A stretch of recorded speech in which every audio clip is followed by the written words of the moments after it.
July 13 చరిత్రలో ఈరోజు 2021వ సంవత్సరం జూలై 13వ తేదీన నాయబ్ సుబేదార్ ఘన్శ్యామ్ సింగ్ కు రాష్ట్రపతి ద్రౌపది ముర్ము చేతుల మీదుగా శౌర్య చక్ర అవార్డు లభించింది.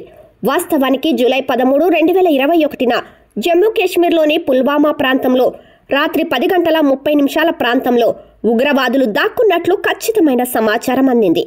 ఆ సమాచారం అందుకున్న నాయబ్ సుబేదార్ ఘన్శ్యామ్ సింగ్ సమర్థవంతమైన నాయకత్వాన్ని కనబరుస్తూ ఉగ్రవాదులు తప్పించుకునే మార్గాలన్నిటినీ మూసివేసి రాత్రంతా అక్కడి నుంచి తప్పించుకోనివ్వలేదు. ఆ సమయంలో అతను ప్రమాదకరమైన మతోన్మాద ఉగ్రవాది ఎజాబ్ అలియాస్ అబూ హురైరాను కూడా చంపాడు. అతని అలుపెరగని ధైర్యం ఇంకా విధి పట్ల ఆదర్శప్రాయమైన అంకిత భావం ప్రదర్శించినందుకు గాను రాష్ట్రపతి భవన్లో జరిగిన డిఫెన్స్ ఇన్వెస్టర్స్ వేడుకలో అతనికి శౌర్య చక్రను ప్రదానం చేశారు. శౌర్య చక్ర అసాధారణమైన ధైర్య సాహసాలు, సాహసోపేతమైన చర్య లేదా శత్రువులపై ఆత్మ బలిదానం కోసం ఇచ్చే ఏకైక భారతీయ సైనిక అలంకరణ.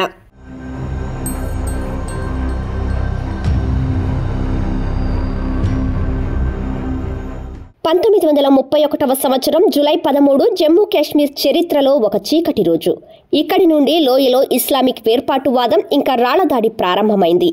ఆ సమయంలో లోయను మహారాజా హరిసింగ్ పరిపాలించేవాడు.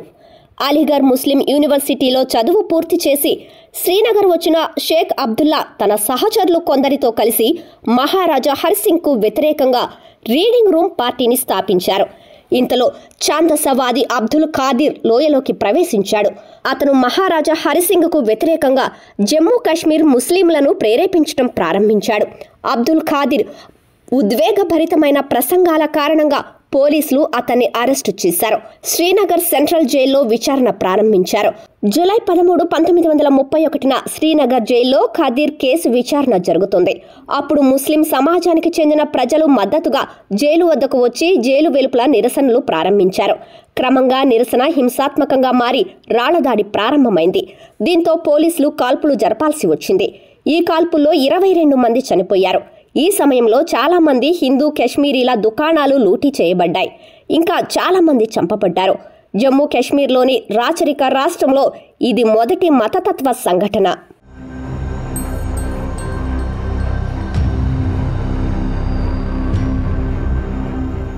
1929వ సంవత్సరం జూలై 13వ తేదీన భారతదేశపు గొప్ప విప్లవకారుడు జతీంద్రనాథ్ దాస్ లాహోర్ జైల్లో తన నిరాహార దీక్షను ప్రారంభించాడు.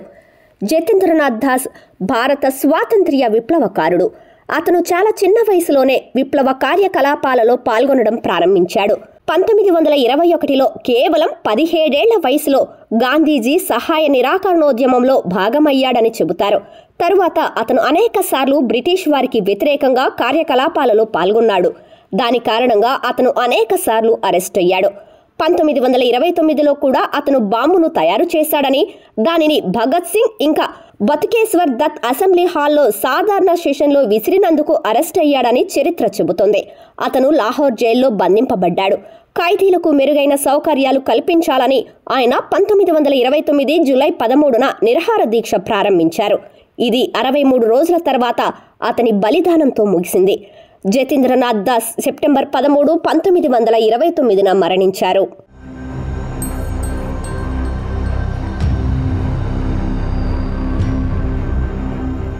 2011వ సంవత్సరం జూలై 13న ముంబైలో 3 వేర్వేరు ప్రదేశాల్లో బాంబు పేలుళ్లు జరిగాయి. Opera house, Zaveri Bazaar, Dadar west ప్రాంతాల్లో ఈ పేలుళ్లు జరిగాయి. ఈ పేలుళ్లలో 26 మంది మృతి చెందగా 130 మంది గాయపడ్డారు. ఈ బాంబు పేలుళ్లు జూలై 13 సాయంత్రం 6:54 నుండి 7:06 మధ్య జరిగాయి. ఈ పేలుళ్ల సూత్రధారి ఇండియన్ ముజాహిద్దీన్ వ్యవస్థాపక సభ్యుడైన ఉగ్రవాది యాసిన్ భక్తల్ అని చెబుతారు. సాయంత్రం జరిగిన ఈ బాంబు పేలుళ్లలో మొదటిది జవేరీ బజార్లో ఉగ్రవాదులు బాంబును బైక్లో అమర్చారు. ఆ తర్వాత ఒపెరా హౌస్ సమీపంలో 2 పేలుళ్లు సంభవించాయి. ఈ ప్రదేశంలో ప్రసాద్ చాంబర్స్ ఇంకా పంచరత్న బిల్డింగ్ వెలుపల ఒక టిఫిన్ బాక్స్ లో బాంబును ఉంచారు. ఈ దాడిలో మూడవ చివరి బాంబు కబూతర్ ఖానా సమీపంలో ఉన్న పాఠశాల సమీపంలోని స్తంభంపై అమర్చారు. ఈ బాంబు పేలుళ్లన్నీ కేవలం 12 నిమిషాల వ్యవధిలోనే జరిగాయి.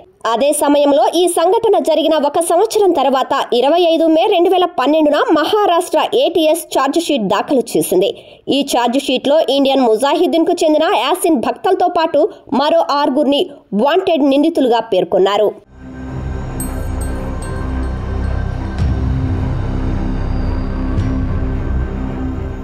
1974వ సంవత్సరం జూలై 13వ తేదీన భారతదేశం తన మొదటి వన్డే ఇంటర్నేషనల్ మ్యాచ్ ఆడింది.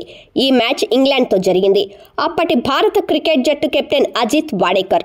ఇంగ్లాండ్ పర్యటనలో ఉన్న భారత క్రికెట్ జట్టు 3 టెస్టులు 2 వన్డేలు ఆడిన సంగతి తెలిసిందే. మొదటి ODI మ్యాచ్ జూలై 13, 1974న హెడ్లింగ్ క్రికెట్ గ్రౌండ్స్ లీడ్స్లో ఆడగా భారత్ 4 వికెట్ల తేడాతో ఓడిపోయింది. వాస్తవానికి ఈ మ్యాచ్లో భారత జట్టు గౌరవప్రదమైన స్కోర్ 265 పరుగులు చేసింది.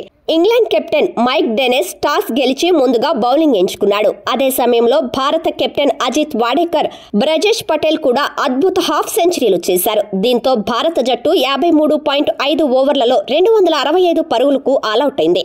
ఇక్కడ ఇంగ్లాండ్ జట్టు 51.1 ఓవర్లలో 266 పరుగులు చేసి 4 వికెట్ల తేడాతో విజయం సాధించింది.